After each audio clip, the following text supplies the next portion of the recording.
ನೋಡ್ರಿ, ನಾಯಿ ಬೆನ್ನು ಹತ್ತಾವ, ಮಂಗ್ಯಾಗಳು ನಮ್ಮನ್ನು ನೋಡಿದ್ರೆ ಕುಣಿತಿರ್ತಾವ. ಇಂಥ ವೇಷ ತೆಗೆದುಕೊಂಡು ರಾಜ್ಯಕ್ಕೆ ಬರೋದು ಹಾಸ್ಯಕ್ಕಾಗಿ ಹೊರತು ಇದು ಯಾವ ಕಾರಣಕ್ಕಲ್ಲ. ಆದ್ದರಿಂದ ಈ ಆಭರಣ ಇವನ್ನೆಲ್ಲ ನೋಡಿದರೆ ಅಲ್ಲಿ ಬರ್ಲಿಕ್ಕೆ ನಾವು ಯೋಗ್ಯರಲ್ಲ, ಲಯಕ್ಕಲ್ಲ, ನಾವು ಬರಂಗಿಲ್ಲ ಅಂತ ಹೇಳಿ. ಖರೆ ಏನ್ರಿ ಇದು? ದೇವರು ಆ ರಾಜ್ಯಕ್ಕೆ ಬರಲಿಕ್ಕೆ ನಾನು ಲಯಕ್ಕಲ್ಲ ಅಂತ ದೇವ್ರು ಹೇಳಿ ಸರಿನಾ? ಯಾರಿಗಾದ್ರೂ ಅನ್ನಿಸ್ತದೆ ಹಿಂಗೆ ಹೇಳ್ಬೇಕಾ ದೇವರು? ಸರಿನಾ? ನಾಟಕ ಅಂತಂದ್ರೆ ಅವಶ್ಯವಾಗಿ ಸರಿ, ಆದ್ರೆ ದೇವರು ಆಡಿದ ಮಾತು ಸತ್ಯ ಅಂತ ಹೇಳ್ತಿರಲ್ಲ, ಹೌದು ದೇವರು ಸರಿ. ನಾನು ಅಲ್ಲೇನು ಬರ್ತೀನಿ ಅಂತ ಕೇಳ್ತೀನಿ. ನಾನು ದರಿದ್ರ ಅಂತ ದೇವರು ಹೇಳಿದ್ದಾರೆ. ಧರ್ಮದೇವಿ ಹೌದು ದರಿದ್ರ. ಯಾಕೆ ದರಿದ್ರ? ದರೀನು ದ್ರಾವಯತಿ ಇತಿ ದರಿದ್ರ. ಎಲ್ಲರ ಕಂದಕಗಳನ್ನು ನಾನು ಓಡಿಸ್ತೀನಿ. ಯಾರ ಮನಸ್ಸಿನೊಳಗೆ ಏನೇನು ಕಂದಕಗಳು ಬಿದ್ದಿವೆ, ಯಾರಿಗೆ ಬಹಳ ಡೀಪ್ ಆಗಿರ್ತಕ್ಕಂಥ ದುಃಖ ಆಗಿದೆ, ಆ ದುಃಖದ ಕಾರಣವಾದದ್ದನ್ನೇ ಕಿತ್ತಿ ಎಸೆಯುವ ಸಾಮರ್ಥ್ಯ ನನಗಿದೆ. ಆದ್ದರಿಂದ ದೇವರು ನಾನು ದರಿದ್ರ ಅಂತ ಹೇಳಿ ಸಾರ್ಥಕ. ಕುಟಿಲ ಕುಟಿಲ ಅಂತಂತಾರೆ. ಕುಟಿಲ ಅಂದ್ರೇನು? ಕುಟಿಲ ಅಂತಂದ್ರೆ ವಕ್ರ ಅನ್ನುವ ಅರ್ಥದಲ್ಲಿ ಇದ್ದಾರೆ. ದೇವರು ವಕ್ರ ಹೌದು, ಏಕಾಂತ ವಕ್ರತಾ ದೇವರಿಗೆ ಉಂಟು. ಯಾಕೆ ದೇವರು ವಕ್ರ ಅಂತಂದ್ರೆ ವಕ್ರಯತೀತಿ ವಕ್ರ, ಇನ್ನೊಬ್ಬರಿಗೆ ಭಾಗಸ್ತಾನೆ ಪರಮಾತ್ಮ. ಆದ್ದರಿಂದ ದೇವರಿಗೆ ಕುಟಿಲ ಕುಟಿಲ ಅನ್ನುವ ಶಬ್ದದಿಂದ ಕರೆದಿದ್ದಾರೆ. ಅವಳು ಬಂದ ಮೇಲೆ ಇಷ್ಟು ಮಾತನಾಡಿ ಹೇಳಿ ಕಳಿಸ್ತಾಳೆ. ನಾ ಏನು ಬರೋದಿಲ್ಲ, ಹೇಳಿ ಕಳಿಸ್ರಿ ಅಂತ ಇಷ್ಟು ಹೇಳ್ತಾರೆ. ಧರ್ಮದೇವಿ ವಚ ಶ್ರುತ್ವ ಜಗ್ಮುಸ್ತಾ ಧರಣೀಂ. ಅವರೆಲ್ಲ ಪಾಪ ಮಧ್ಯಸ್ಥ ಮೀಡಿಯಾದವರು. ಹಾಗಾಗಿ ಮತ್ತೆ ಹೋಗಿ ಅಲ್ಲಿ ಸುದ್ದಿ ಹೇಳಿದ್ರು, ಹಿಂಗೆ ಅಂತಾಳ ಬಾ, ಮತ್ತೆ ಬರ್ತಾಳಿರೋ ಗೊತ್ತಿಲ್ಲ, ಅವೆಲ್ಲ ಮೂಡಿ ಮನುಷ್ಯ ಇರ್ತಾರೆ, ಹಂಗೆಲ್ಲ ನೀನು ಕರಿತೀವೋ ಬಿಡ್ತೋ ನೋಡ್ಕೋ ಅಂತ ಹೇಳ್ಬಿಟ್ಟು.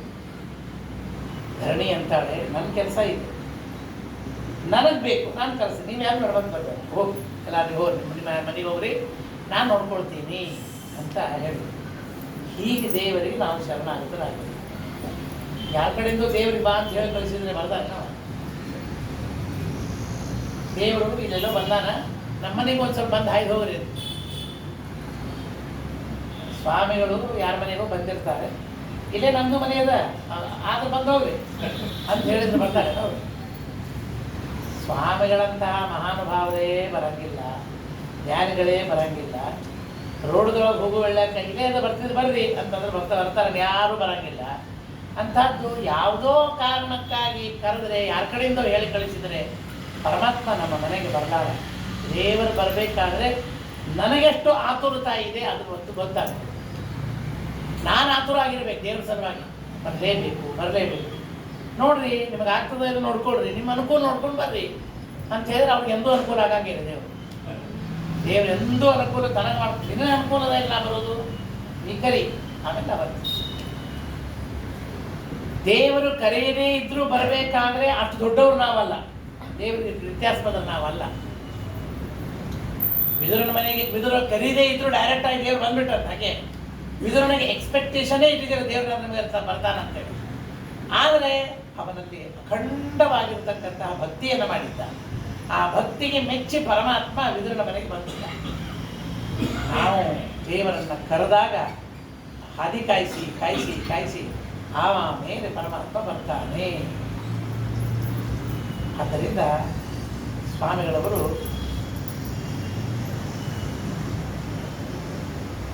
ಒಂದು ಸಲ ಗುಲ್ಬರ್ಗದಲ್ಲೋ ಎಲ್ಲೋ ಒಂದು ಕಡೆಗೆ ಒಬ್ಬ ಭಕ್ತ ಬಂದು ಸ್ವಾಮಿಗಳಿಗೆ ಬೇಡಿದ, ಇಲ್ಲ ಸ್ವಾಮಿ, ನಮ್ಮ ಮನೆಗೆ ತಾವು ದಯಮಾಡಿಸಬೇಕು, ರಾಮದೇವ್ರ ಪೂಜೆ ಆಗಬೇಕು, ನನ್ನ ಅಪೇಕ್ಷೆ ಇದೆ, ಅದಕ್ಕಾಗಿ ಬರಬೇಕು ಅಂತ ಹೇಳಿದ. ಆಗಲೇ ಬಾ ನೋಡೋಣ, ಸಮಯ ಇದ್ದಾಗ ಬರ್ತೀನಿ ಅಂತ ಇಷ್ಟು ಸ್ವಾಮಿಗಳು ಹೇಳಿದರು. ಸ್ವಾಮಿಗಳು ಅಷ್ಟೇ ಹೇಳಬೇಕಲ್ಲ, ಬೇರೆ ಏನು ಹೇಳೋದು? ಸರಿ, ಅವ್ರು ಯಾವಾಗ ಭೇಟಿ ಆಗ್ತಾರೆ ಅವಾಗ ಹೇಳ್ತಿದ್ದ. ಕಳಖೇಡದಲ್ಲಿ ಭೇಟಿ ಆದಾಗ ಅಲ್ಲಿ ಹೇಳಿದ, ಇಲ್ಲಿ ಹೇಳಿದ. ಆ ವ್ಯಕ್ತಿ ಒಳ್ಳೆಯವನೇ, ಸಾತ್ವಿಕನೇ. ಆದರೆ ಈ ಆಜುಬಾಜು ಜನ ಇರ್ತಾರೆ ನೋಡ್ರಿ, ಅವ್ರ ತಲೆ ಭಾಳ ಕೆಡಿಸ್ತಿರ್ತಾರೆ. ಸಮಾಧಾನನೇ ವ್ಯಕ್ತಿ ಇದ್ರೂ ಕೂಡ ಅಕ್ಕಪಕ್ಕದ ಜನ ಅವನ ತಲೆಯನ್ನು ಪೂರ್ಣವಾಗಿ ಕೆಡಿಸ್ತಾರೆ, ನಿಶ್ಚಿತ ಇದೆ. ಅದಕ್ಕಾಗಿ ನಾವು ಬಾಜುಕಿನವ್ರು ಹೇಳ್ತಾರೆ ಅನ್ನೋದಕ್ಕಾಗಿ ಭಾಳ ಉದ್ದಟತನ ಮಾಡ್ಲಿಕ್ಕೆ ಹೋಗ್ಬಾರ್ದು. ಅವ್ರು ಹೇಳಿದ್ರೆ ಬರೀ ಸ್ವಾಮಿಗಳು ಬರ್ತಾರೆ ಅಂತಾರೆ. 4 ವರ್ಷ ಆಯ್ತು ಇನ್ನೂ ಬಂದಿಲ್ಲ, ಬರ್ಲಿಕ್ಕೆ ನಾನು ಏನದ ಅಂತಾರೆ. ಏನು ಪ್ರೈಮ್ ಮಿನಿಸ್ಟರ್ ಅವರು ಅಂತ ಆಜುಬಾಜುಕಿನವರು ಕೇಳಿದ್ರು. ಅವನು ತಲೆ ಕೆಟ್ಟು, ಅದೇ ಕೇಳಿಕೊಂಡು ತಲೆ ಕೆಟ್ಟದ್ದಕ್ಕೆ ಸ್ವಾಮಿಗಳ ಹತ್ರ ಹೋಗಿ, ಸ್ವಾಮಿ 4 ವರ್ಷ ಆಯ್ತು ನಾನು ತಿರುಗಿದ್ದೀನಿ, ಮತ್ತು ಯಾವಾಗ ಬರ್ತೀನಿ ನೀವು ಹೇಳಿದ್ರೆ ಹೇಳಿ, ಅಷ್ಟು ಅಗ್ನಿ ಉನ್ಮತ್ತತನ ತೋರಿಸ್ಲಿಕ್ಕೂ ಆಗುವಂಗಿಲ್ಲ, ಇದರೊಳಗೆ ಸ್ವಲ್ಪ ಧೈರ್ಯ ಮಾಡಿ ಅಂತ ಸ್ವಾಮಿಗಳು. ಅವನ ಪರಿಸ್ಥಿತಿ ನೋಡಿ ಗೊತ್ತಾಗ ಏನೋ ಆಗ್ಯದ, ಕೂಡಂತ ಕೂಡು ಹೇಳಿದರು. ನೋಡು, ನಾನು ಒಬ್ಬ ವಾಹಕ ಡ್ರೈವರ್ನ, ಬರಬೇಕಾದವನು ಯಾರು ಗೊತ್ತೇನು? ನಿಮ್ಮ ಮನೆಗೆ ಬರಬೇಕಾದವನು ಯಾರು ಗೊತ್ತಾ? 14 ಲೋಕದ ಸ್ವಾಮಿ ಅವ ನಮ್ಮ ಮನೆಗೆ ಬರಬೇಕು ಅಂತನ್ನೋದಕ್ಕೆ ಬ್ರಹ್ಮಾದಿ ದೇವತೆಗಳ ದಾರಿ ಕಾಯ್ತಾ ಕೂತಾನೆ. ಇನ್ನೂ ದೇವರ ಮನೆಗೆ, ಬ್ರಹ್ಮದೇವ್ರ ಮನೆಗೆ ಹೋಗಿಲ್ಲ. ನಿನ್ನ ಮನೆಗೆ ಬರಬೇಕಾದ್ರೆ ಅವನ ಮನಸ್ಸಿಗೆ ಬರಬೇಕು. ನಾಳೆ ಬಂದು ನಾಳೆ ಬರ್ತದೆ, ದೇವ್ರ ಸಂಕಲ್ಪ ಇರ್ತದೆ, ನಾಳೆ ಬರ್ತದೆ, ಆಗ್ತದೆ, ಮಾಡ್ತದೆ. ಆದ್ದರಿಂದ 4 ವರ್ಷ ಆಯ್ತು ನಾ ಖಾಲಿ, ರಾಮದೇವ್ರು ಖಾಲಿ ಇಲ್ಲ. ಪ್ರೈಮ್ ಮಿನಿಸ್ಟರ್ ಕರೆದ್ರೆ ನಿಮ್ಮ ಮುಸಡಿ ನೋಡ್ಲಿಕ್ಕೆ ಬರಂಗಿಲ್ಲವ, ಬರೇ ಬಂದು ಹಾಯ್ದು ಹೋಗ್ರಿ ಹಾಯ್ದು ಹೋಗ್ಲಿಕ್ಕೆ ಆಗಿಲ್ಲ ಅಂಥದ್ದು. ಅವನು ಎಷ್ಟು ಬೀಸಿ ಇದ್ದ ನಿಮಗೇನಾದರೂ ಕಲ್ಪನೆ ಇದೆಯಾ? ಆದ್ದರಿಂದ ಇಲ್ಲಿ ನೀನು ಕರೆಯುವುದು ಪ್ರಧಾನ, ನೀನು ಕರೆದಿ ಇದು ಬಹಳ ದೊಡ್ಡದು. ಆದರೆ ನಿನ್ನ ಭಕ್ತಿಯ ಫಲಿತವಾಗಬೇಕಲ್ಲ, ಅದು ಪಕ್ವ ಆದಾಗ ಅವನು ದೇವರು ಬರ್ತಾನೆ, ಇಲ್ಲಾಂದ್ರೆ ಬರಂಗಿಲ್ಲ. ಆದ್ದರಿಂದ ಪಕ್ವತಕ್ಕ ಕಾರಣದಪ್ಪ, ಸ್ವಲ್ಪ ತಾಳು. ಎಷ್ಟು ತಾಳ್ತಿ ನೋಡು, ಅಷ್ಟು ನಿನಗೆ ಫಲ ಹೆಚ್ಚಾಗ್ತದೆ ಅಂತನ್ನುವುದನ್ನು ಸ್ವಾಮಿಗಳು ಅವನು ತಿಳಿಸಿ ಹೇಳಿದರು. ಇನ್ನೂ ನೀನು ತಲಿ ನೋಡ್ಬೇಕಾದ್ರೆ ಅಂತನ್ನೋದಕ್ಕೆ ಆಯಿತು ಅಂತಂದ. ಮುಂದೆ ಮತ್ತೆ ಹೋಯ್ತದೆ, ಹೋತು ಕಡೆ ಏನಾಯ್ತು ಸಮಸ್ಯೆ ಆದದ್ದೇನು ಅಂತಂದರೆ, ಯಾವ ವರ್ಷ ಸ್ವಾಮಿಗಳಿಗೆ ಅವ ಅಂದಿದ್ದ ಅದೇ ವರ್ಷ ಅವನ ಮನೆ ಒಂದು ಯಾವುದೋ ಕಾಂಪ್ಲೆಕ್ಸ್ದೊಳಗಿದ್ದದ್ದು ಆ ಮನೆ ಬಿತ್ತು. ಆಮೇಲೆ ಗುರುಗಳ ಅನುಗ್ರಹ ಎಲ್ಲ ಅನುಕೂಲ ಆಯಿತು, ಎಲ್ಲ ಆಯಿತು. ಮನೆ ಸ್ವಂತವಾದ ಮನೆ ಕಟ್ಟಿಸಿದ ಮೇಲೆ ಸ್ವಾಮಿಗಳಿಗೆ ಮತ್ತೆ ಭೇಟಿಯಾಗಲಿಕ್ಕೆ ಹೋದ. ಅಷ್ಟರಲ್ಲಿ 2 ವರ್ಷ 3 ವರ್ಷ ಆಗೋದು. ಸ್ವಾಮಿಗಳು ನೋಡು, ಈ ಚಾತುರ್ಮಾಸ್ಯಕ್ಕೆ ನಾನು ಬರ್ತಾ ಇದ್ದೀನಿ ಮಳಖೇಡಕ್ಕೆ. ಆ ಮಳಖೇಡದಿಂದ ನಾನು ಚಾತುರ್ಮಾಸ್ಯಕ್ಕೆ ಹೋಗೋದು ನಡವರ್ಕ 6 ದಿವಸ ಬೆಳ್ಳೆ ಆದ, ಅದರಲ್ಲಿ ಮನೆಗೆ ಬಂದು ಹೋಗ್ತೀನಿ ಅಂತ ಹೇಳಿ ಅಂತ ಹೇಳಿದ್ರು. ಸ್ವಾಮಿಗಳು ಹೇಳಿದ್ರು, ಎಲ್ಲ ಆಯಿತು, ಮನೆಗೆ ಬಂದಿದ್ದು. ನೀನು ಯಾವ ಮನೆಗೆ ಕರಿಬೇಕಂತ ಮಾಡಿದ್ದೆ ಅದೇ ಮನೆ ಇದು ಅಂತ ಕೇಳಿದ್ರು. ಸ್ವಾಮಿಗಳಿಗೆ ಎಷ್ಟು ಲಕ್ಷ್ಯ ಇರ್ತದಂತ. ಇಲ್ಲ ಸ್ವಾಮಿ, ಯಾವ ಮನೆಯಾಗ ನಾನು ಮಾಡಿಸ್ಬೇಕಂತ ಮಾಡಿದ್ದೆ ಆ ಮನೆ ಹಳಿ ಮನೆ ಇತ್ತು, ಸ್ವಾಮಿಗಳ ಅನುಗ್ರಹದಿಂದ ಹೊಸ ಮನೆ ಆಯಿತು. ದೇವರಿಗೆ ನಿನ್ನ ಹೊಸ ಮನೆಯೊಳಗೆ ಪೂಜೆ ತಗೊಳ್ಬೇಕಾಗಿತ್ತು, ಅದಕ್ಕಾಗಿ ಇಷ್ಟು ದಿನ ಕಾಯಿಸಿದ. ಆದ್ದರಿಂದ ನೀನು ಎಷ್ಟು ತಾಳಿದ್ದಿ ಅಷ್ಟು ದೇವರು ನನಗೆ ಪಕ್ವನಾಗಿ ಫಲವನ್ನು ಕೊಟ್ಟ ನೆನಪಿಡಲಿ ಅಂತ ಸ್ವಾಮಿಗಳು ಅವ್ರಿಗೆ ಆಶೀರ್ವಾದ ಮಾಡಿದರು ಅಂತ ನಾನೇ ಸ್ವತಃ ಇದ್ದೇ ಅದನ್ನು ಈ ಮಾತನ್ನು ಹೇಳಿದ್ದೆ. ಅದರಿಂದ ದೇವರು ನಮ್ಮ ಮನೆಗೆ ಬರಬೇಕು ಅಂತ ನಾವು ಕರೆದ್ರೆ ನಾವು ಕರಿತಿರ್ಬೇಕು.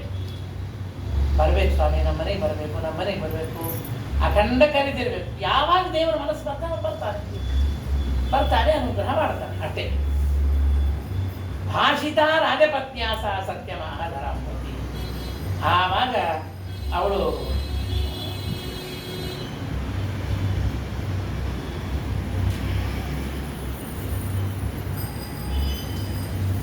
ತಾನೇ ಸ್ವತಃ ಅವಳು ಬಂದಿದ್ದಾಳೆ. ಅನ್ನಹೀನಂ ಶಿಶುಂ ಮಾಂಚ ದೃಷ್ಟ ಹಾಸ್ಯಾರ್ಥಮೇವ ಚ ನಾಗಮಿಷ್ಯೇ ವಿಶಾಲಾಕ್ಷ ದೈವಯೋಗ ನಾಗದಾಸಿ ಮಮ ಕಲ್ಯಾಣ ವರ್ತಿನಿ.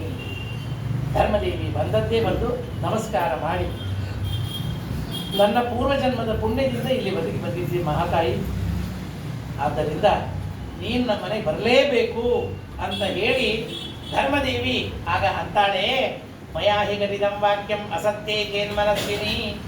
ನಾನು ಹೇಳಿದ ಮಾತು ರಾಣಿ, ನಾನು ಹೇಳಿದ ಮಾತು ಸುಳ್ಳಾದರೆ ರಾಜ್ಯದಿಂದ ಹೊರಗೆ ಹಾಕಿಸು, ನನ್ನ ಕೈ ಕತ್ತರಿಸಿಬಿಡು, ಕಠಿಣವಾದ ಶಿಕ್ಷೆಯನ್ನು ಕೊಡು, ಅಸತ್ಯೇ ಹಸ್ತಛೇದನ.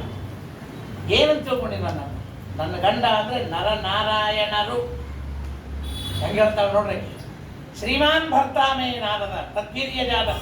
ಅವ್ರ ಮಗನೇ ಇವನು ಬ್ರಹ್ಮ ಅಂತ ಹೇಳಲಿಲ್ಲ, ಪ್ರಜಾಪತಿಮೆಂಬಿದು ಅವನ ಆಜ್ಞಾದಿಂದ ನಾನು ವೇಗದಿಂದ ಬಂದಿದ್ದೀನಿ. ಅವ ಕಳಿಸಾನ ಭೂತಂ ಭವ್ಯಂ ಭವಿಷ್ಯಚ್ಚ ವದಾಮಿ ಜಗದೀಶ್ವರಿ. ಧರ್ಮದೇವಿ ಒಳಗಡೆಗೆ ಪ್ರವೇಶ ಮಾಡಿ ಸಾಂತ್ವಯಿತ್ವ ಮಹಾರಾಜ್ಞೆ ಧರಣಿ ಧರ್ಮದೇವತಾ ಒಳಗಡೆ ಕರೆದು ಅರ್ಘ್ಯಪಾದ್ಯಾದಿಗಳಿಂದ ಪೂಜೆ ಮಾಡುತ್ತಾಳೆ. ರತ್ನಖಚಿತವಾದ ಆಸನದಲ್ಲಿ ಕೂಡಿಸ್ತಾಳೆ. ಗುರುದೇವ ನಮಸ್ಕಾರವನ್ನು ಮಾಡಮ್ಮ, ನೀನು ಅಭ್ಯಂಗ ಸ್ನಾನವನ್ನು ಮಾಡು ಅಂತ ಹೇಳಿ ಕಳುಹಿಸ್ತಾಳೆ. ಧರಣಿ ದೇವಿ ಎಲ್ಲ ಮುಗಿಸ್ಕೊಂಡು ಬರ್ತಾಳೆ. ಪುಲಿಂದ ಉವಾಚ ವಾಯನಂ ದೇಹಿ ಕಲ್ಯಾಣ. ಮೊದಲಿಗೆ ವಾಯನದಾನ ಮಾಡಬೇಕು. ಮರದ ಬಾಗಣ, ಮುತ್ತು, ವಜ್ರ ಎಲ್ಲ ಸಾಮಾನುಗಳನ್ನು ಇಟ್ಟು ವಾಯನವನ್ನು ಕೊಡು ಅಂತ ಹೇಳಿದಾಗ ಸ್ವರ್ಣಶೂರ್ಪಂ ಸಮಾಪೂರ್ಯ ಮುಕ್ತ ತಂದುರ ಪೂರ್ವಕೈಹಿ. ಅಕ್ಕಿ ಉಡಿ ತುಂಬುವುದು ಅಲ್ಲ, ಮುತ್ತು ಉಡಿ ತುಂಬಿದ್ದು. ಮುಕ್ತ ತಂದುಲ ಪೂರ್ವಕೈಹಿ, ಮುತ್ತಿನ ಉಡಿಯನ್ನ ಅವಳು ತುಂಬಿದ್ದಾಳೆ ಬೇಕಾದಷ್ಟು. ಧರ್ಮದೇವಿ ಅದನ್ನ ನೋಡಿ ಬಹಳ ಖುಷಿಯಾಗಿದೆ ದೇವರಿಗೆ. ಧರಣಿ ವಾಕ್ಯ ಮಾತಂಡೆ ಧರ್ಮದೇವಿ ವಚೋಬ್ರವಿ. ಧರ್ಮದೇವಿ ಹೇಳ್ತಾಳೆ, ಸತ್ಯಂ ವದಾಮಿ ಧರ್ಮಜ್ಞೆ ಶಿಶೋರನ್ನಂ ಪ್ರಯತ್ನಿ. ಕೂಸಿಗೊಂದು ಅನ್ನ ಕೊಟ್ಬಿಡು.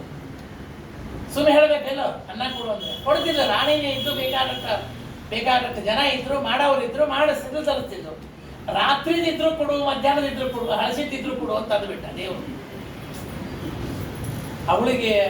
ಅವಳಿಗೇನು ಸಮಸ್ಯೆ ಇಲ್ಲ. ಧರ್ಮದೇವಿ ಪಾಪ ಕೂಸಿಗೆ ಕೇಳ್ತಾಳೆ ಅಂದ್ರೆ ನಾವು ಎಂಥದ್ದು ಕೊಡಬಾರ್ದು, ಅಕ್ಕಿ ಚಲನೆ ಕೊಡ್ಲಾಕಿದ್ಲು. ಅದು ನೀವು ಅನ್ನುವುದು ಅಂದ್ಬಿಟ್ಟ. ಅಂದದ್ದಕ್ಕೆ ಬ್ರಹ್ಮದೇವರು ಅಳ್ಳಿಕ್ಕೆ ಶುರು ಮಾಡಿದ್ರು.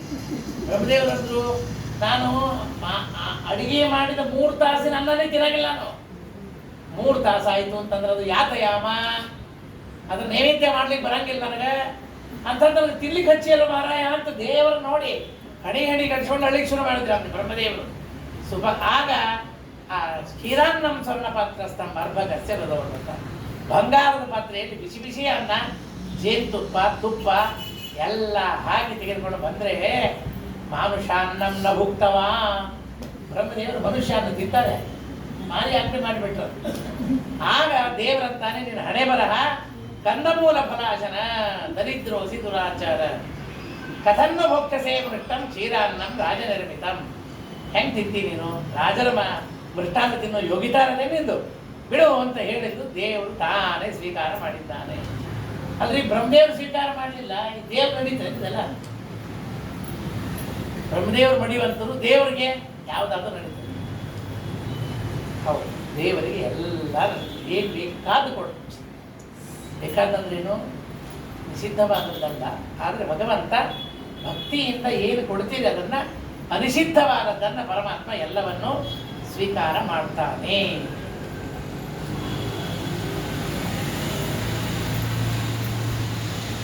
ಘಂಟಾಕರಣ ಅಂತ ಕೇಳಿದ ಕಥೆ. ಘಂಟಾಕರಣ ಅಂತ 2 ಪಿಶಾಚಿಗಳು ಶಾಪದಿಂದ ಪಿಶಾಚಿಗಳಾಗಿದ್ದಾರೆ. ರುದ್ರದೇವರನ್ನು ಕುರಿತು ತಪಶ್ಚರ್ಯ ಮಾಡಿದರು. ರುದ್ರದೇವರು ಒಲದು ಬಂದರು, ಕೇಳಿದ್ರಂತೆ, ಏನ್ ಬೇಕಪ್ಪ ನನಗೆ ಮೋಕ್ಷ ಕೊಡಬೇಕು ಅಂತ ಹೇಳಿ. ರುದ್ರದೇವರಂದ್ರು, ಮೋಕ್ಷ ನನ್ನ ಹತ್ರ ಇಲ್ಲಪ್ಪ ಅಂತ ಹೇಳಿ. ಬಂಗಾರ ಕೊಡು, ಬಂಗಾರ ಕೊಡ್ತೀನಿ, ಮುತ್ತು ಕೊಡು, ಮುತ್ತು ಕೊಡ್ತೀನಿ, ವಜ್ರ ಕೊಡು, ವಜ್ರ ಕೊಡ್ತೀನಿ, ಹಿಮಾಲಯ ಪರ್ವತನೇ ಅದ, ಏನು ಬರ್ಫ್ ಕೊಡು, ಬರ್ಫ್ ಕೊಡ್ತೀನಿ, ಬೇಕಾದ ಕೊಡು. ಆದರೆ ಮೋಕ್ಷ ಕೊಡುವುದು ನನ್ನ ಹತ್ರ ಇಲ್ಲ. ಮೋಕ್ಷ ಇಲ್ಲ ನನ್ನ ಹತ್ರ, ಮೋಕ್ಷ ನನ್ನ ಹತ್ರ ಇಲ್ಲ, ಕೊಡ್ಲಿಕ್ಕೆ ಅಧಿಕಾರ ಇಲ್ಲ, ನಾ ಕೊಡ್ಲಿಕ್ಕೆ ಆಗಿಲ್ಲ. ಸ್ವಾಮಿ ನಿಮ್ಮನ್ನು ಕುರಿತು ತಪಶ್ಚರ್ಯ ಮಾಡಿ, ನೀವು ಯಾರು ಅಂತೀರಿ ಅಲ್ಲಿ ಹೋಗ್ತೀರಿ, ಏನು ಮಾಡಂತೀರಿ ಮಾಡ್ತೀನಿ.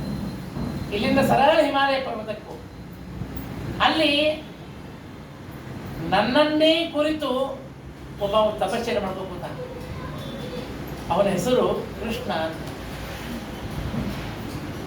ಅವ ಜಪ ಮಾಡಿದ್ದು ಧ್ಯಾನ ಮಾಡುವ ವೇಳಕ್ಕೆ ಶಿವಾಯ ನಮಃ ಅಂತ ಅಂತಾನೆ ಅನ್ನೋದು ಗಾಬರಿ ಆಗಬೇಡ. ಅವ ಅದನ್ನು ಮಾಡ್ತಿರ್ತಾನ. ಅವನ ಸಲ ನೀ ತಲೆ ಕೆಡಿಸ್ಕೋಬೇಡ.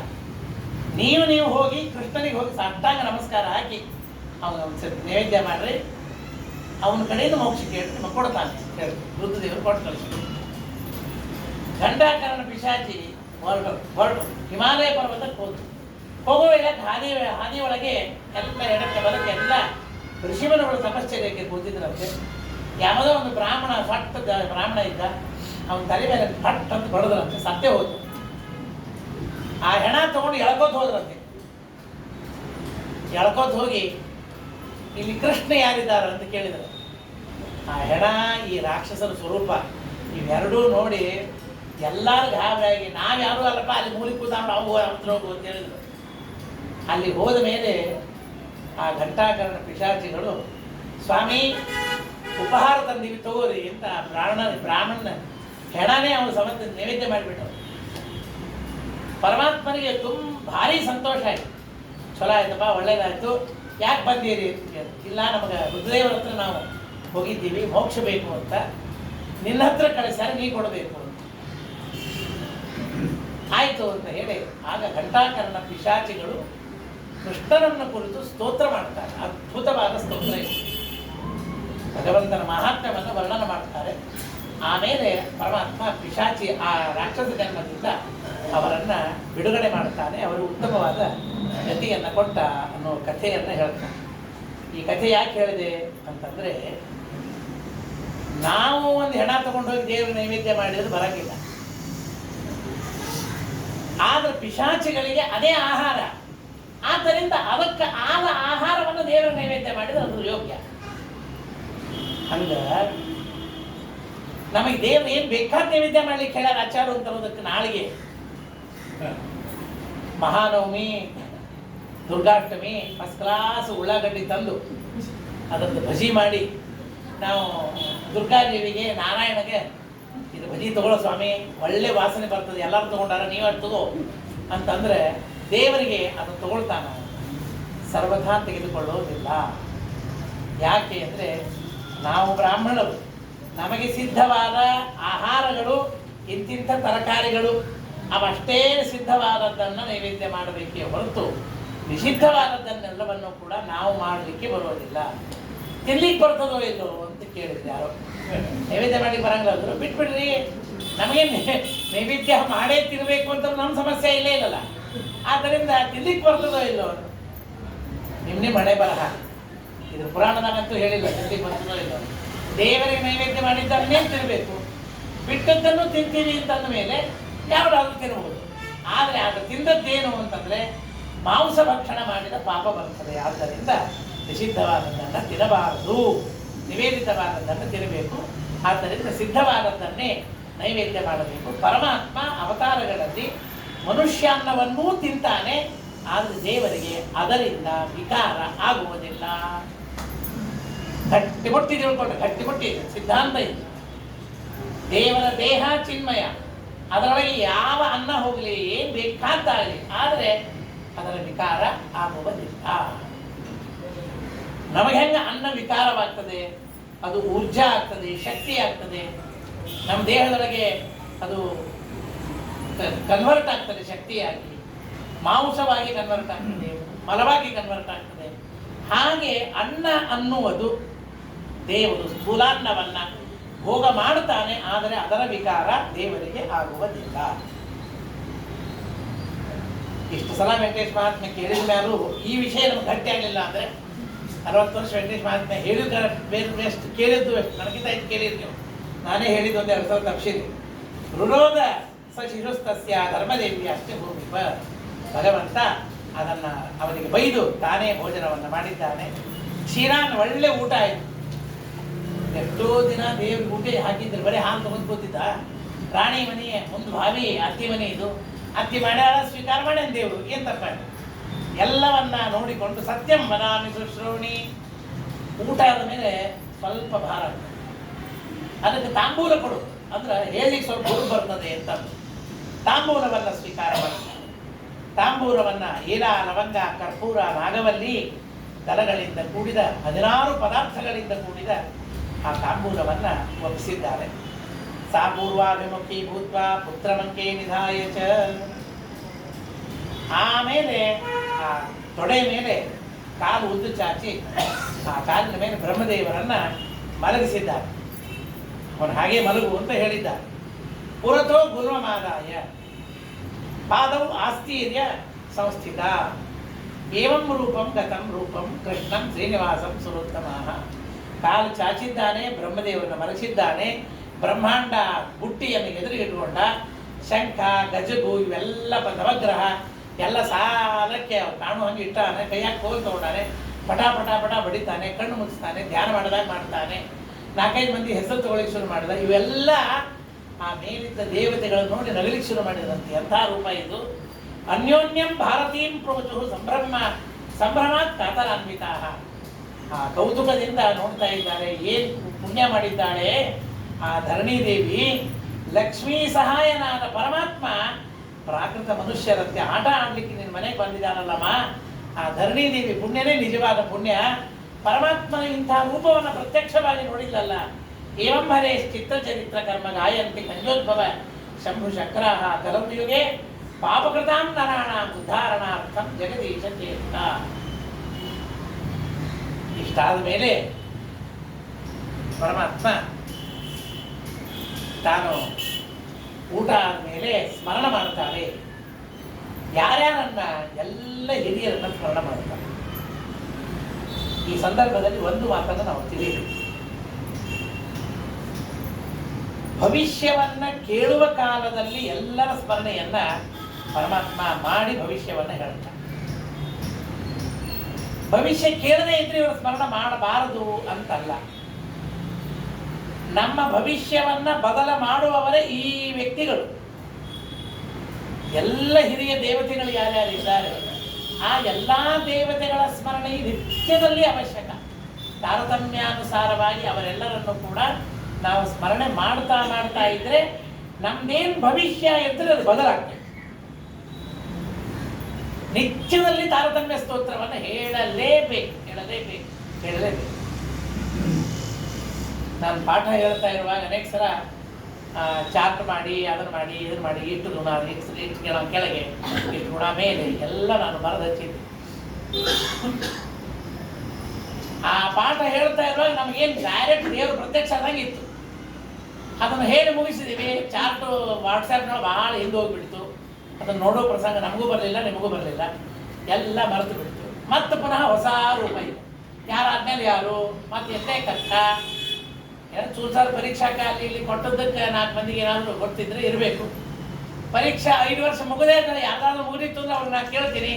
ತಾರತಮ್ಯ ಅವ್ರಿಗೆ ಹೇಳಿ ಬರಂಗಿಲ್ಲ. ಯಾಕೆ 5 ವರ್ಷ ಮುಗಿದೋಗ್ಬಿಟ್ಟು ಪರೀಕ್ಷಾ ಸಲುವಾಗಿ ತಯಾರು ಮಾಡಿತ್ತು ಅಂತಾಗಿದ್ರೆ ಆ ವೇಳೆಗೆ ನೆನಪಿರ್ತದೆ. ಪರೀಕ್ಷಾ ಮುಗೀತು ಅಂತ ಆದರೆ ಅದು ಮರೆತು ಹೋಗಿಬಿಡುತ್ತದೆ.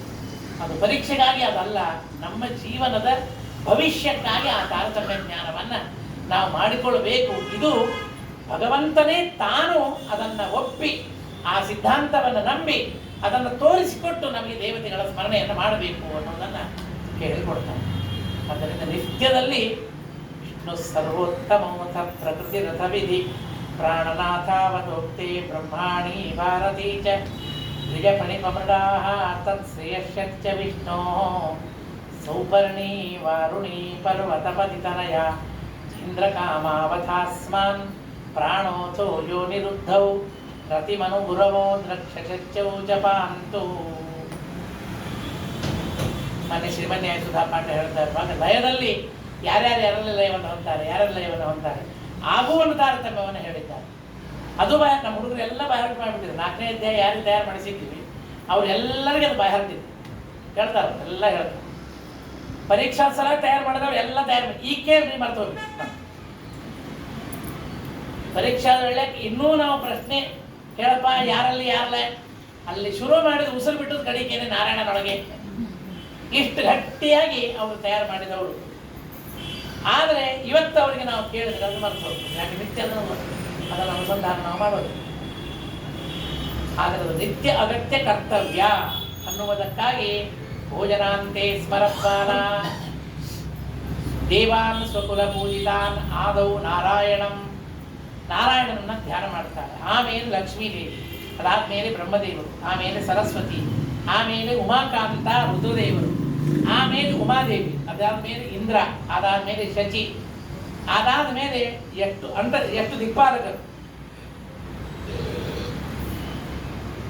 ಅವರ ಹೆಂಡಂದ್ರು ಕುಬೇರ, ಅಗ್ನಿ, ವಾಯು, ವರುಣ, ವಾಸುಕಿ, ದೇವರ್ಷಿಗಳು, ಪಿತೃಗಳು, ರಾಜರ್ಷಿಗಳು, ಗಂಧರ್ವರು, ರಾಜಸತ್ತಮರು, ಕಾಶೀಶ ವಿಶ್ವನಾಥ, ಬಿಂದು ಮಾಧವ, ಪ್ರಯಾಗ, ವಿಷ್ಣುಪಾದ, ಗೋದಾವರಿ ತೀರ ನಿವಾಸಿ, ನರಸಿಂಹ, ಜಗನ್ನಾಥ, ಪಾಂಡುರಂಗ, ಪಂಪಾಧ್ಯಕ್ಷ, ಶ್ರೀಶೈಲದಲ್ಲಿ ಇರುವ ಪರಮಾತ್ಮ, ವೆಂಕಟಗಿರೀಶ, ಕಾರಹಸ್ತೀಶ್ವರ, ಘಟಿಕಾಚಲ ಸಂಸ್ಥಾನಾದ ವೃದ್ಧಾಚಲದಲ್ಲಿರುವ ವರದ, ಸರ್ವೇಶ, ಶ್ರೀರಂಗದಲ್ಲಿದ್ದ ಪರಮಾತ್ಮ, ಶ್ವೇತವರಾಹ ರೂಪಿ, ಕುಂಭಕೋಣಯದಲ್ಲಿ ಶಾಂಗಪಾಣಿ ಕೃಷ್ಣ, ಸೇತು, ರಾಮಚಂದ್ರ ದೇವರು ಮಾಡಿರುವ ಸೇತು ರಾಮೇಶ್ವರ, ಪದ್ಮನಾಭ, ಸುಬ್ರಹ್ಮಣ್ಯ, ಸುರಾಧೀಶ, ಕುಮಾರ, ಮಧುಸೂದನ ಶಂಕರ, ಚಂದ್ರೇಶ್ವರ, ಗೋಕರ್ಣ, ಹರಿಹರ, ಗಂಗಾ, ಗೋದಾವರಿ, ಕೃಷ್ಣ, ತುಂಗಭದ್ರ, ಮಲಾಪಹ, ಕಾವೇರಿ, ಕಪಿಲ, ಕ್ಷೀರ, ಸುವರ್ಣಮುಖರಿ, ಮೂಕಾಂಬಿಕಾ,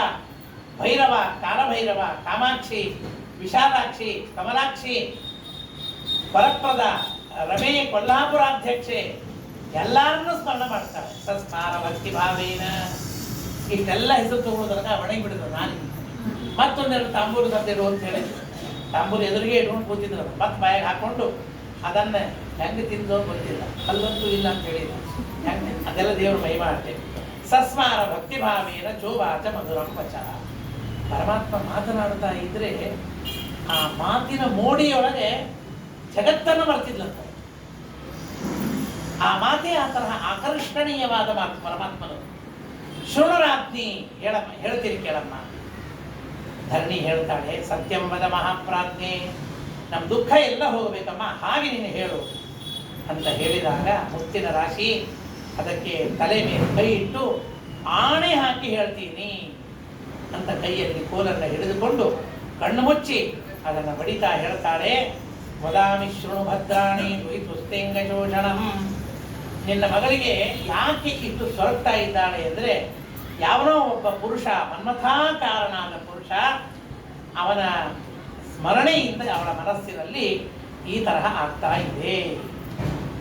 ಏನಾಗಿದೆ ನಮ್ಗೆ ಗೊತ್ತಿಲ್ಲಲ್ಲ, ಸ್ವಲ್ಪ ವಿಸ್ತಾರವಾಗಿ ಹೇಳು ಅಂತ ಕೇಳಿದ್ದಕ್ಕೆ, ಪೂರ್ವ ದಿನದಲ್ಲಿ ಒಬ್ಬ ಪುರುಷ ಬಂದಿದ್ದಾನೆ, ಕುದುರೆ ಮೇಲೆ ಏರಿದ್ದ. ಅವಳನ್ನು ನೋಡಿ ನಿನ್ನ ಮಗಳು ಬಹಳ ಜ್ವರದಿಂದ ಪೀಡಿತಳಾಗಿದ್ದಾಳೆ. ನೀನು ಅವಳನ್ನು ವಿಶೇಷವಾಗಿ ಅವನಿಗೇನೆ ಕೊಟ್ಟು ಮದುವೆ ಮಾಡಿದರೆ ಅವಳು ಬದುಕ್ತಾಳೆ, ಇಲ್ಲ ಸಾಯ್ತಾಳೆ ಅಂತ ಹೇಳ್ಬಿಟ್ಟು ಒಂದೇ ಹೊಡೆತಕ್ಕೆ ಬೇಟೆ ತನ್ನ ಕೈಯಾಗಿ ಬೀಳಬೇಕು. ಅಷ್ಟು ಗಟ್ಟಿಯಾಗಿ ಪರಮಾತ್ಮ ಹೇಳಿಬಿಡ್ತಾನೆ. ತಚ್ಛಾತ್ಯರ್ಥಂ ವರಾರೋಹೇ ದಾತವ್ಯ ಪುರುಷಾಯಸ. ಧರಣಿ ದೇವಿ ಅಂತಾಳೆ, ಎಲ್ಲಿರ್ತಾನೆ ಅವನು ಅದೇ ಗೊತ್ತಿಲ್ಲಲ್ಲ. ಅದರ ಹೆಸರು ಹೇಳ್ರಿ, ನಾನು ಕೇಳ್ತೀನಿ, ಅವಶ್ಯವಾಗಿ ನಾನು ಅವನಿಗೆ ಕೊಟ್ಟು ಮದುವೆ ಮಾಡ್ತೀನಿ ಅಂತ ಹೇಳಿದರೆ, ಧರ್ಮದೇವಿ ಅಂತಾಳೆ, ವೈಕುಂಠದಲ್ಲಿ ಇರುವ ಹರಿಯೇ ಸಾಕ್ಷಾತ್ ಪರಮಾತ್ಮ ಇಲ್ಲಿ ವೆಂಕಟಾಚಲದಲ್ಲಿ ಬಂದು ಶ್ರೀನಿವಾಸ ಅನ್ನುವ ಹೆಸರಿನಿಂದ ವಿಖ್ಯಾತನಾಗಿದ್ದಾನೆ. ಒಳ್ಳೆ ವಿದ್ಯಾವಂತ, ಮಹಾಬಲಿಷ್ಠ. ನಿನ್ನ ಮಗಳಿಗಾಗಿ ಅವನು ಬಂದದ್ದು.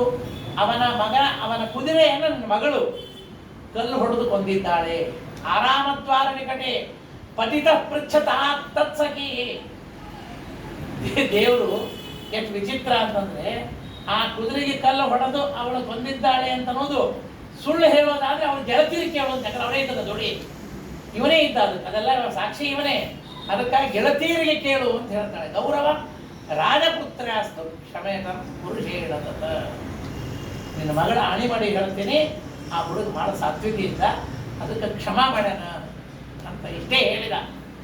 ಸತ್ಯಂ ವಿಧಿವಚೋ ಮೇದ್ಯ ದತ್ತಾಚಿ ಸುಖಮೇಷ್ಯತಿ ಅದ್ಯೈವ ದಿನ ಮಾತ್ರೇಣ ಅಮಂಗಲ ವಚ. ಅಮಂಗಲ ಮಾತಾಡಬೇಡಮ್ಮ, ನೀ ಏನು ಹೇಳ್ತೀವಿ ಹೂ ಅಂತೀನಿ ಅಂತೇಳಿ ಧರ್ಮದೇವಿ ಬಹಳಷ್ಟು ಭಯಭೀತಳಾಗಿ ಧರಣಿದೇವಿ ಹೇಳಿದಂತೆ ಅವಳು ಆ ಮಗಳನ್ನು ಕೊಡ್ತೀನಿ ಅಂತ ಆ ಸಂಕಲ್ಪವನ್ನ ಮಾಡ್ತಾಳೆ. ಇತಿ ಚಿಂತಾ ಪರಾಮ್ರಾಜ್ಞಿ ಧರ್ಮದೇವಿ ವಚೋಬ್ರವಿ. ಅಲ್ಲ, ಅವನು ಎಲ್ಲಿದ್ದಾನೆ, ಅವನು ಬೇಡದೆ ನಾ ಹೆಂಗೆ ಕೊಡಲಿ? ಅಯಾಚಿತ ಮಯಾ ಕನ್ಯಾ ಕಥಂ ಧ್ಯೇಯ ಭವಿಷ್ಯತಿ. ಕನ್ಯಾ ಬಂದು ಕೇಳ್ಕೊಂಡು ಹೋಗ್ಬೇಕು. ಇಂಥವ್ರು ಬಂದು ಕನ್ಯಾ ಕೊಡ್ರಿ ಅಂತ ಕೇಳಬೇಕು, ನೀವು ಕೊಡಬೇಕು. ಆ ತರಹ ಅಯಾಚಿತರಾದ ಕನ್ಯೆಯನ್ನು ನಾನು ಕೊಡ್ಲಾರೆ ಅಂತಂದಾಗ ಪರಮಾತ್ಮ ಹೇಳ್ತಾರೆ, ಅದು ವ್ಯವಸ್ಥೆ ಇವನೇ ಮಾಡಿದ್ದ. ಧರ್ಮದೇವಿ ವಾಚ ಅದ್ಯೈವ ಘಟಿಕಾ ಅಂತೇತು. ಮುಂದೆ ಬಂದ್ಬಿಟ್ಟಳಕ್ಕೆ, ಹಿಂದೆ ಹೋಗ್ತದೆ ಹಾಡು. ನಾಳೆ ಹಾಡೋಣ ಅಂತ ಅದಕ್ಕೆ ಅವರಿಗೆ ಹೋಗುವೇಳೆ ಹಾಡೋಣ. ಅದ್ಯೈವ ಘಟಿಕಾ ಅಂತೇತು ಆಗಮಿಷ್ಯತಿ ಕಾಚನ ಅವಲ ಬಹುವೃದ್ಧಾಚ ಧರ್ಮಾರ್ಥ ಕುಶಲಾಭೂರಿ.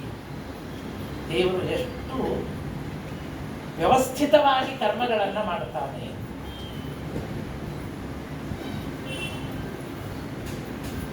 ದೇವರಿಗೆ ಯಾವುದೂ ಅಸಾಧ್ಯವಲ್ಲ. ಅವನು ಸತ್ಯ ಸಂಕಲ್ಪ. ಯಾವ ಕೆಲಸ ನಾವು ಮಾಡ್ಲಿಕ್ಕೆ ಹೊರಟಿರ್ತೀವಿ ಆ ಕೆಲಸ ಆಗೋದಿಲ್ಲ. ದೇವ್ರ ಇಚ್ಛಾ ಇರೋದಿಲ್ಲ, ದೇವ್ರ ಸಂಕಲ್ಪ ಇರೋದಿಲ್ಲ, ಆಗೋದಿಲ್ಲ. ಅದನ್ನೇ ನೀವು ಮರುದಿವಸ ಪಾರಾಯಣ ಮಾಡಿ ಪ್ರಾರ್ಥನೆ ಮಾಡಿ ನೀವು ಹೋಗದೆ ಆ ಕೆಲಸ ಸಹಜವಾಗಿ ಆಗುತ್ತೆ. ಸಹಜವಾಗಿ ದೇವರ ಮನಸ್ಸು ಮಾಡಬೇಕು. ದೇವರ ಮನಸ್ಸು ಮಾಡಲಿಲ್ಲ ಅಂದ್ರೆ ಏನಾದರೂ ಆಗೋದು.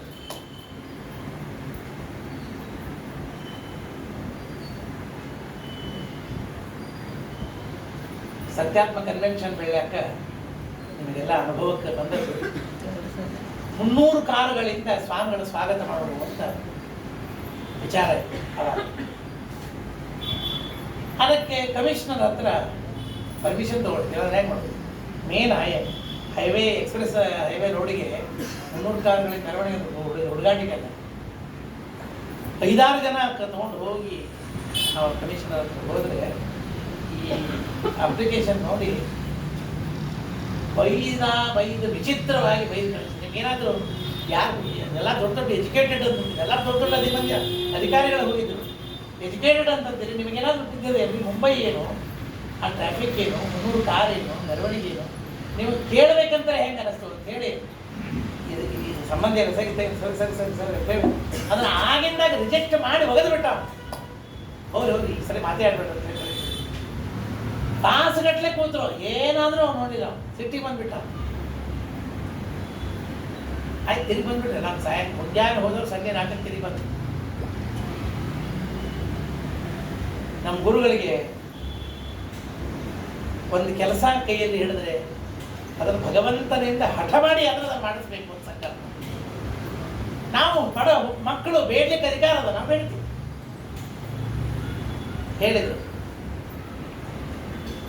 ಆಗಿಲ್ಲ, ಹೋದೇನೋ ಇರ್ಲಿ ಬಿಟ್ಟು ಒಂದು 2 ದಿವಸ ಬಿಟ್ಟು ಆಚಾರ್ಯರು ಬೆಳಗ್ಗೆ 3:45ಗೆ ಸ್ನಾನ ಮಾಡಿ ಜಪ ಮಾಡಿ ಒಂದು ದಿನ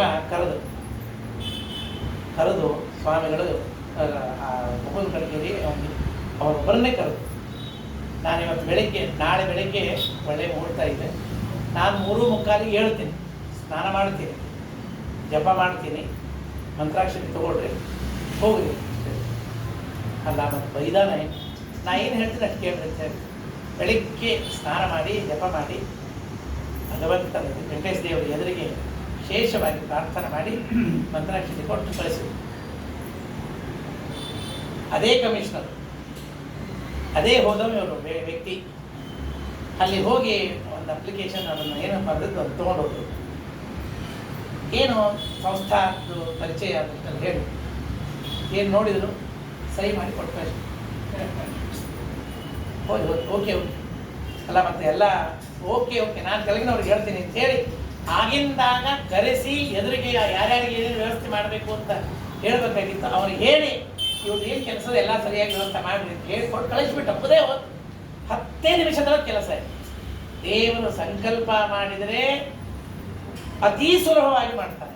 ಆಗಲಿಲ್ಲ ಜಪ್ಪೋ ಅಂದ್ರೆ ಆಗೋದಿಲ್ಲ, ಆಗೋದಿಲ್ಲ ಅನ್ನೋದನ್ನ ದೇವರು ಮಾಡಿಸ್ತಾನೆ.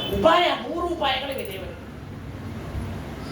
ರೋಗ ಆಗಿದೆ, ಕ್ಯಾನ್ಸರ್ ಆಗಿದೆ, ಅಂಥ ಮನುಷ್ಯನಿಗೆ ಆ ರೋಗ ಪರಿಹಾರ ಆಗಬೇಕು, ಸ್ವಾಮಿಗಳ ಮಂತ್ರಾಕ್ಷರಿ ಕೊಡ್ತಾರೆ, ಅವನಿಗೆ ಆಗ್ತಾನೆ ಅಂದ್ರೆ ಆಗೇ ಆಗ್ತದೆ, ಮುಗಿದೋಯ್.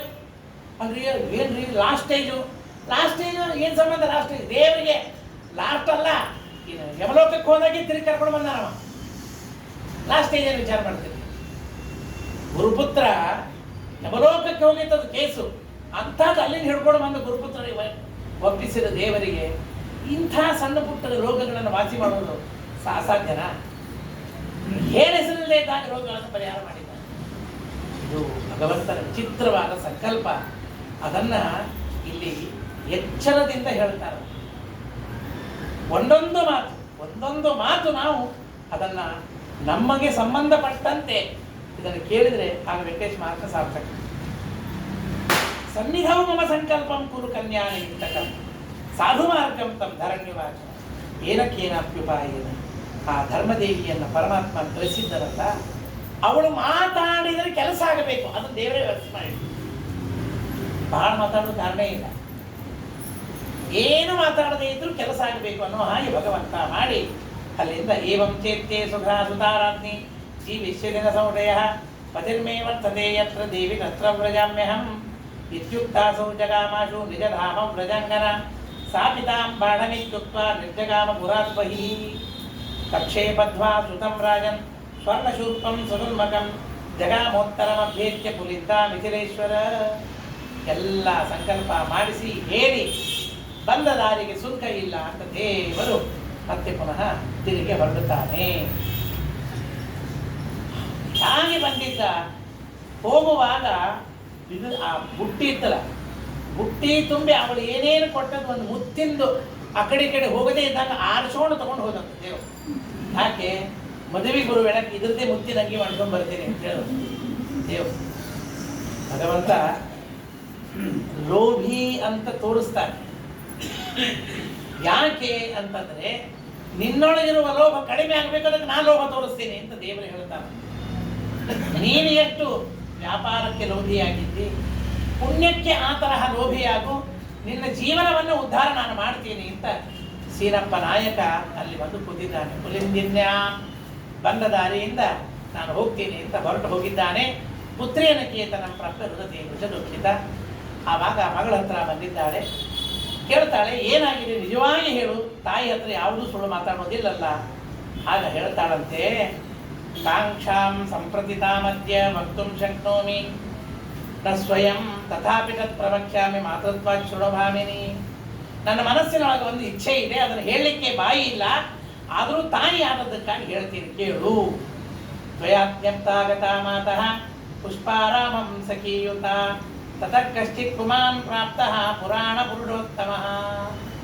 ಒಬ್ಬ ಹುಡುಗ ಅಲ್ಲಿ ಬಂದಿದ್ದ, ಪುರಾಣ ಪುರುಷೋತ್ತಮ ಸಾಕ್ಷಾತ್ ಭಗವಂತ. ಆ ಸಂದರ್ಭದಲ್ಲಿ ಅವನ ಮುಖವೇ ನೋಡಬೇಕು ಅಂತ ಅನಿಸ್ತದೆ. ಆ ಪುಂಡರೀಕ ನಿವೇಕ್ಷಣಂ, ಅವನಿಲ್ಲದೆ ಇದ್ರೆ ಒಂದು ಕ್ಷಣ ನಾನು ಬದುಕಲಾರೆ. ಚರಿತಂ ತಸ್ಯ ಕೃಷ್ಣಸ್ಯ ಜಾನಂತಿ ವಿಬುಧಾದಯ. ಅವನ ಚರಿತ್ರೆ ಏನಿದೆ ಜ್ಞಾನಿಗಳಿಗೆ ಗೊತ್ತು ಅಖಂಡವಾಗಿ. ಪಾಪಾಲಯಶ್ಚ ಮನುಜಾ ಪ್ರಭಾವಂ ನ ಹರೇ ಪರಂ. ಮನುಷ್ಯರಿಗೆ ಅಷ್ಟು ಪ್ರಭಾವ ಗೊತ್ತಿರಲಿಕ್ಕಿಲ್ಲ. ಸತ್ಯಂ ಸರ್ವೋತ್ತಮ ಸಾಕ್ಷಾತ್, ಅವನು ಸರ್ವೋತ್ತಮನಾದ ದೇವತೆ, ಪುರುಷೋತ್ತಮ. ಕೈಯಲ್ಲಿ ಬಲಗೈಯಲ್ಲಿ ಚಕ್ರ ಇದೆ, ಎಡಗೈಯಲ್ಲಿ ಶಂಖ ಇದೆ. ತಥೋತ್ತರೇ ಶಂಖ ವರಹ ರಾಜತೆ ಹಂಸರಾಜವತ. ಕಂಠದಲ್ಲಿ ಕೌಸ್ತುಭಮಣಿ, ರತ್ನ ಕರ್ಣಕುಂಡಲಗಳು, ಮಕರ ಕುಂಡಲಗಳು. ಯಾವ ಚಕ್ರದ ಪ್ರಭಾವದಿಂದ ವಾರಾಣಸಿ ಪಟ್ಟಣ ಸುಟ್ಟಿ ಹೋಗಿದೆ ಅಂತಹ ಚಕ್ರ.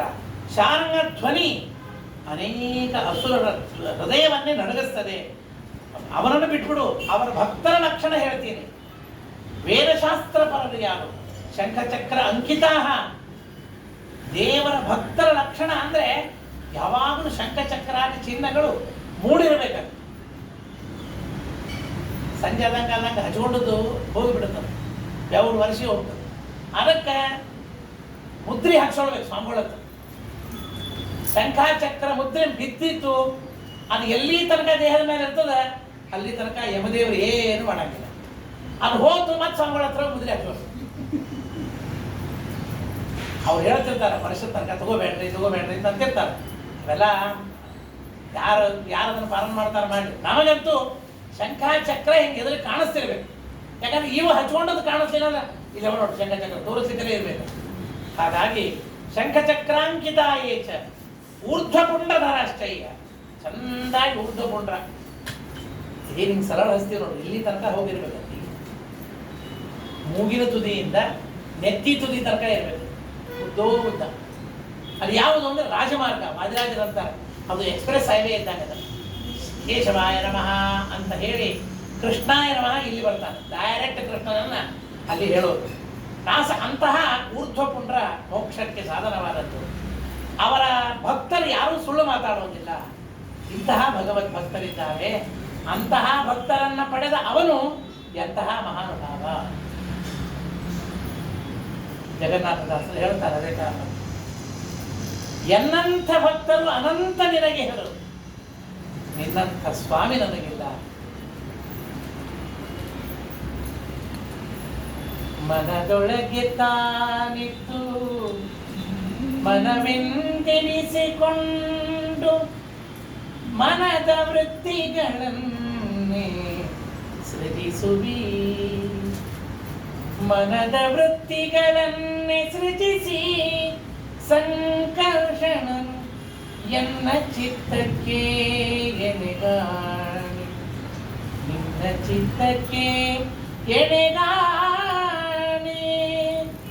ಎನ್ನಂಥ ಭಕ್ತರು ಅನಂತ ನಿನಗಿಹರು, ನಿನ್ನಂಥ ಸ್ವಾಮಿ ಎನಗಿಲ್ಲ, ನಿನ್ನಂಥ ಸ್ವಾಮಿ ಎನಗಿಲ್ಲ, ನಿನ್ನಂಥ ಸ್ವಾಮಿ ಎನಗಿಲ್ಲ.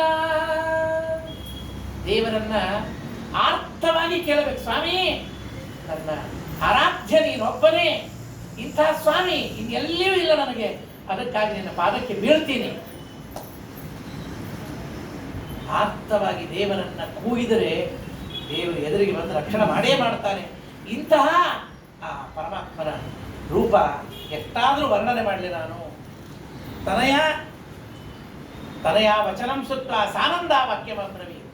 ಅವಳ ಮಾತು ಕೇಳಿದಾಕ್ಷಣ ಧರಣಿಗೆ ಫಲ ಬಂತು. ಯಾಕೆಂದರೆ ಧರ್ಮದೇವಿ ಹೇಳಿದ ಮಾತು, ಮಗಳು ಹೇಳಿದ ಮಾತು ಒಂದೇ ಆಯಿತು. ರಾಜನನ್ನು ಕರೆಸಿ ಹೇಳ್ತಾಳೆ ಹೀಗಾಗಿದೆ ಅಂತ, ಅವರಿಗೂ ಸಂತೋಷವಾಗ್ತದೆ. ಅಷ್ಟೊಳಗೆ ಬ್ರಾಹ್ಮಣರೆಲ್ಲ ಬಂದಿದ್ದಾರೆ. ಆ ಬ್ರಾಹ್ಮಣರೆಲ್ಲ ಬಂದದ್ದೇ ತಡ ಅವರು ಹೇಳ್ತಾರಂತೆ, ಪಾಕಾರ್ಥಂ ಪುತ್ರಂ ಶೋಷಲ್ಯ ಕೃಚ್ಛ್ರಂ ಸಂತೋಷ ಸಂಯುತಂ. ತನ್ನ ಆಕಾಶ ರಾಜನನ್ನು ಕರೆಸಿ ಇಷ್ಟೆಲ್ಲ ವಿಚಾರವನ್ನು ತಿಳಿಸಿದ್ದಾಳೆ. ಆ ಬ್ರಾಹ್ಮಣರೆಲ್ಲ ಬಂದಾಗ ಅವರಿಂದ ಆಶೀರ್ವಚನ ಎಲ್ಲ ನಡೆದಿದೆ. ಧರಣಿ ದೇವಿ ಕೇಳ್ತಾಳೆ, ಯಾರೋ ಒಬ್ಬ ಹೊಸ ಹೆಣ್ಣುಮಗಳು ಬರ್ತಾ ಇದ್ದಾಳೆ. ಆಗ ಅವರೆಲ್ಲ ಸ್ತ್ರೀಯರು ಹೇಳಿದರಂತೆ, ನಿನ್ನ ಹತ್ರ ಕೆಲಸ ಇದೆ ಅಂತ ಬಂದಿದ್ದಾಳೆ ಅಂತ ಹೇಳಿದಾಗ ಧರಣಿ ದೇವಿ ಅವಳಿಗೆ ಆಸನವನ್ನು ಕೊಟ್ಟು, ಬಭಾಷೆ ಬಕುಲಾಭಾರ್ಯ ರಾಜ್ಯಸ್ತಸ್ಯ ಮಹಾತ್ಮನಃ. ಬಕುಲ ಉವಾಚ ಕನ್ಯಾಪೇಕ್ಷಾ ಮುಖ್ಯ ಕಾರ್ಯಂ. ಏನು ಬಂದದ್ದು ಅಂತ ಕೇಳಿದ್ದಂತೆ. ಏನಿಲ್ಲ, ಕನ್ಯಾಪೇಕ್ಷೆಯಾಗಿ ಬಂದಿದ್ದೀನಿ, ನೀವು ಮತ್ತು ಅವಶ್ಯವಾಗಿ ಮಾಡಬೇಕು. ಬಹಳ ಒಳ್ಳೆಯದಮ್ಮ, ನಮಗೂ ವರಾಪೇಕ್ಷಾ ಇದೆ. ವರ ಏನು ಮಾಡ್ತಾರೆ ಹೇಳಬೇಕು. ತಾಯಿ ತಂದೆ ಯಾರು? ಬಕುಲಾದೇವಿ ವಿಸ್ತಾರವಾಗಿ ಹೇಳ್ತಾಳೆ. ದೇವಕಿ ತಾಯಿ, ತಂದೆ ವಸುದೇವ, ಚಂದ್ರಕುಲ, ವಸಿಷ್ಠ ಗೋತ್ರ, ನಕ್ಷತ್ರ ಶ್ರವಣ ನಕ್ಷತ್ರ, ವೆಂಕಟ ಪರ್ವತದಲ್ಲಿ ವಾಸವಾಗಿದೆ. ವಿದ್ಯಾವಂತ, ಬಲವಂತ, ಬೇಕಾದಷ್ಟು ಒಳ್ಳೆ ಆಚಾರ ಸಂಪನ್ನಾಗಿದ್ದಾನೆ. ಒಳ್ಳೆ ಕಾಲ, ಮದುವೆ ಮಾಡಿಬಿಡ್ರಿ. ಇನ್ನೇನು ಹೇಳಬೇಕು, ಎಲ್ಲ ಕನ್ಯಾ ಕೊಟ್ಟರೆ ನಿಮಗೇನು ಕಾಳಜಿ ಇಲ್ಲ. ಎಲ್ಲ ಮನೆಗಿನೇ ಎಲ್ಲ ಇಟ್ಟಾನ, ವ್ಯವಸ್ಥಿತವಾಗಿದೆ. ಧರಣಿ ಅಂತಾಳೆ, ಅಲ್ಲ ಎಲ್ಲ ಹೇಳಿದ್ರಿ, ಮತ್ತು ಮದುವೆ ಆಗಿಲ್ಲ ಇನ್ನೂ ತನಕ. 25 ವರ್ಷ ಆಯ್ತು. ಈಗ 25 ವರ್ಷ ಆಯ್ತು, 25 ವರ್ಷ ಇಟ್ಲಗೂ ಮದುವೆ ಅಂತ ಈಗಂತಾರೆ. ಇಟ್ಲಗೂ ಅಂದ್ರೆ ಮದುವೆ ವಯಸ್ಸು ಯಾವಾಗ ಅಂದ್ರೆ ಕೂದಲೆಲ್ಲ ಬೆಳ್ಳಗಾಗಬೇಕು, ಇನ್ನು ಅವಾಗ ಕೈಕಾಲು ಜೋತು ಬೀಳಬೇಕು, ಆವಾಗ ಮದುವೆ ಮಂಟಪಕ್ಕೆ ಜೋತಾಡ್ಕೊತ ಬರಬೇಕು. ಅಂತ ಬೆಳ್ಳಕ್ಕೆ ನಾವು ಮದುವೆ ಮಾಡ್ತೀವಿ ಅಂತ. ಆ ಕಾರಣ ಅದಕ್ಕೆ ಹೇಳಿದ್ರಂತೆ, ಎಲ್ಲ ಮದುವೆ ಆಗಿ ಹೋಗ್ಬಿಟ್ಟದ, ಆವಾಗ ಮಕ್ಕಳಿಲ್ಲ ಅನ್ನೋದಕ್ಕಾಗಿ ಕೃತಂ ವೈವಾಹಿಕಂ ದೇವಿ ಬಾಲ್ಯೇಜ ಭಾರತೀ ಮತಿ ಅಪತ್ಯಂ ಅನಾರೋಗ್ಯ, ಮಗ ಇಲ್ಲ ಅನ್ನೋದಕ್ಕಾಗಿ ಇನ್ನೇನು ಬೇರೆ ನೆಲೆ ಇಲ್ಲ, ನೋಡ್ಕೊಂಡಿರ್ಬೇಕಾದ್ರೆ ಅಂತಂತಾರೆ. ಸಪುತ್ರ ವಚನಂ ಶುತ್ವ, ಬಹಳ ಆನಂದವಾಗಿದೆ. ಏಕಾಂತೆ ಹಾಗೆ ಶಾರ್ದೂಲಂ, ಧರಣಿ ದೇವಿ ರಾಜನಿಗೆ ಕರೆದು ಇಷ್ಟಿಷ್ಟೆಲ್ಲ ವಿಚಾರವನ್ನ ಹೇಳಿದ್ದಾರೆ. ಅವನಿಗೂ ಸಂತೋಷವಾಗಿದೆ. ಆ ಸಂದರ್ಭದೊಳಗೆ ನಾವೇ ಮಾತಾಡೋದಕ್ಕಿಂತ ಗುರುಗಳಾದ ಬೃಹಸ್ಪತ್ಯಾಚಾರ್ಯರನ್ನ ಕರೆಸಲಿ ಅಂತ ಗುರುಗಳನ್ನು ಕರೆಸಲಿಕ್ಕೆ ಕೊಟ್ಟು ಕಳಿಸಿದ್ದಾರೆ. ಗುರುಗಳು ಬಂದು ಮುಂದೆ ಮಾತುಕತೆ ನಡೀಬೇಕು. ಅದನ್ನು ಮಾತನಾಡಿಸಿ ಪರಮಾತ್ಮನ ಆ ವಿಚಾರವನ್ನು ನಾಳಿನ ದಿವಸ ವಿವಾಹದ ನಿಶ್ಚಯವನ್ನು ಮಾಡಿ ಆಮೇಲೆ ಕಾರ್ಯಕ್ರಮವನ್ನು ಮುಂದುವರಿಸೋಣ ಅಂತ ಹೇಳ್ತಾ ಇವತ್ತಿನ ಭಾಗವನ್ನು ಮುಕ್ತಾಯ ಮಾಡೋಣ. ಹರಯೇ ನಮಃ. ಶ್ರೀಕೃಷ್ಣ ಅರ್ಪಣಮಸ್ತು.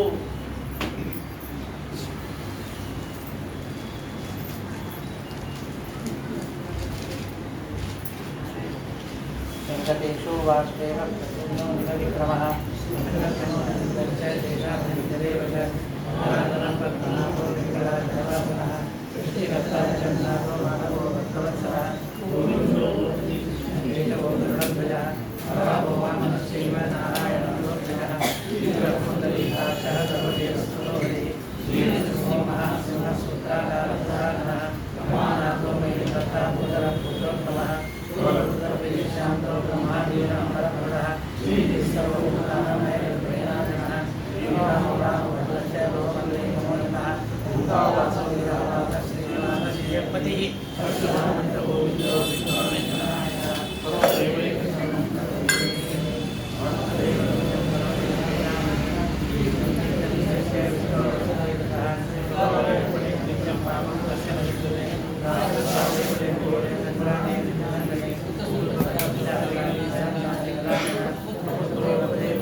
ವೈಕುಂಠೋತ್ತಮ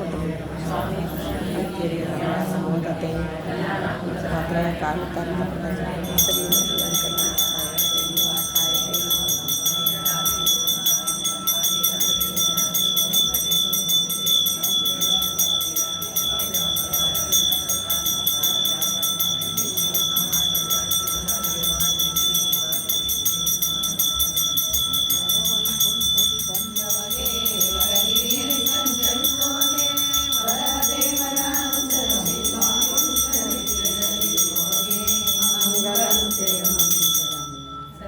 ಬೇಟೆಗೆ ಹೊರಟವಗೆ ಸರಸಿಜಾಕ್ಷಿಗಳ ಕಂಡವಗೆ ಮರುಳಾಟದಿಂದ ಪರವಶನಾಗುತ್ತ ಕೊರವಿವೇಷ ಧರಿಸಿರುವಗೆ ಮಂಗಳಂ ಜಯ ಮಂಗಳಂ ರಾಜಪುರ ಹೋದವಗೆ ಬಗೆ ಬಗೆ ನುಡಿಗಳ ನುಡಿದವಗೆ ಅಗವಾಸಿಗೆ ನಿನ್ನ ಮಗಳನ್ನು ಕೊಡು ಎಂದು ಗಗನ ರಾಜ ಸತಿಗೆ ಎಳೆದವಗೆ ಮಂಗಳಂ ಜಯ ಮಂಗಳಂ ತನ್ನ ಕಾರ್ಯ ತಾ ಮಾಡಿದವಗೆ ಇನ್ನೊಬ್ಬರ ಹೆಸರೆಳೆದವಗೆ ಮುನ್ನ ಮದುವೆಯ ನಿಶ್ಚಯವಾಗಿರಲು ತನ್ನ ಬಳಕೆ ಮಂಗಳಂ ಜಯ ಮಂಗಳಂ ಎತ್ತಿ ನಿಲ್ಬಣ ಹೊರಟವಗೆ ನಿತ್ಯ ತೃಪ್ತನಾಗಿರುವವಗೆ ಉತ್ತರಾಣಿಯ ವಾಗರನುಂದು ತೃಪ್ತನಾಗಿ ಬೇಗಿರುವವಗೆ ಮಂಗಳಂ ಜಯ ಮಂಗಳಂ ಒದಗಿ ಮೂಲಗೆ ಬಂದವಗೆ ಸದಯ ಹೃದಯನಾಗಿರುವವಗೆ ಮುದದಿಂದಲೇ ಶ್ರೀ ಪದ್ಮ